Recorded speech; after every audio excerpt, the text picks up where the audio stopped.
दीवार पर टंगी सास। पंजाबी में कहावत है, सास चंगी होवे या ते दीवार ते टंगी होवे।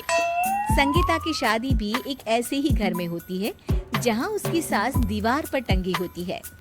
ससुर और पति शादी के पहले दिन उसे सास के फोटो के सामने ले जाते हैं, जहां ससुर जी कहते हैं, बेटा बेटा संगीता, ये तुम्हारी सास थी, बहुत नेक और भली, लेकिन थोड़ी गुस्सैल थी। गुस्सा आने पर सब तहस नहस कर देती थी, पर अब ये इस दुनिया में नहीं है। हाँ संगीता, माँ होती तो तुम इनकी कोई बात टाल नहीं सकती थी, वरना तो माँ घर में भूचाल ले आती। संगीता मन में खुश होती है कि अच्छा है कि ऐसी औरत अब इस घर में नहीं है, लेकिन दिखावे के लिए वो जैसे ही सास की फोटो के सामने हाथ जोड़कर खड़ी होती है, ये क्या? सास उसे देखकर मुस्कुराने लगी। संगीता आंखों को मलकर एक बार फिर से देखती है, लेकिन फिर सास के चेहरे का भाव, भंगिमा यानी एक्सप्रेशन बिल्कुल बदले होते हैं।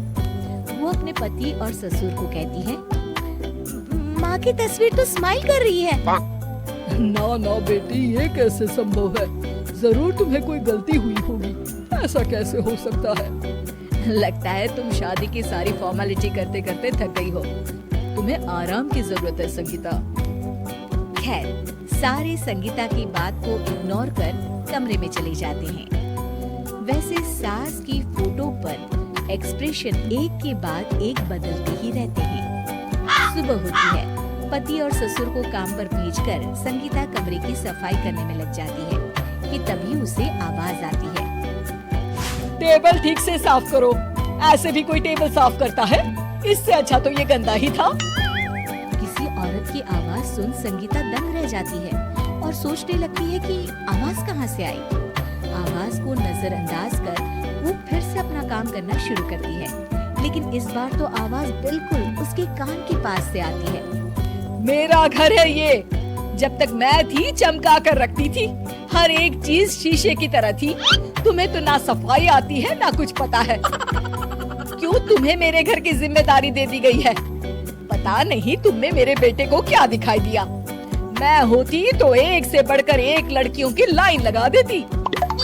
अब संगीता को समझने में देर नहीं लगी कि ये आवाज किसी और की नहीं बल्कि उसकी सास की है, जो दीवार पर टंगी है।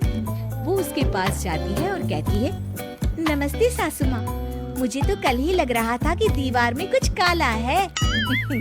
वो दीवार नहीं, दाल होती है पगली।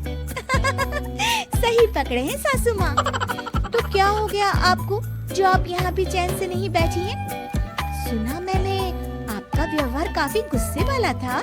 चुप रहे तू, ज्यादा बकर बकर ना कर। घर का काम करना तो आता नहीं, आई है मुझसे बहस करने। हाँ देखिए सासू माँ, मैं आपसे साफ साफ कह देती हूँ, मुझसे पंगा लेने की कोशिश मत करिएगा। तभी पीछे से संगीता का पति आता है। अरे संगीता, किससे बात कर रही हो? कौन है वहाँ?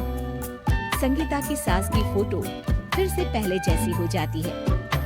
आपकी माँ से कह रही थी कि मुझे काम करना आता।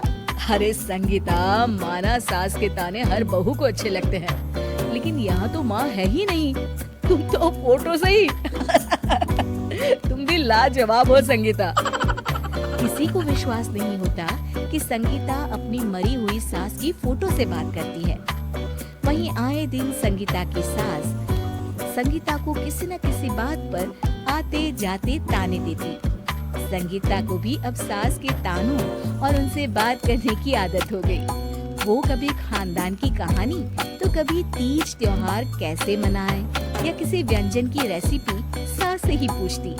सारा दिन घर में अकेली संगीता की सास अब उसके लिए तानों के साथ पक्की साथी की तरह भी रहने लगी थी, जो किसी और को नहीं बल्कि संगीता को ही सुनाई देती। तो देखा आपने, सास बहू का रिश्ता हर रिश्ते से ऊपर होता है, फिर चाहे वो खट्टा हो या मीठा।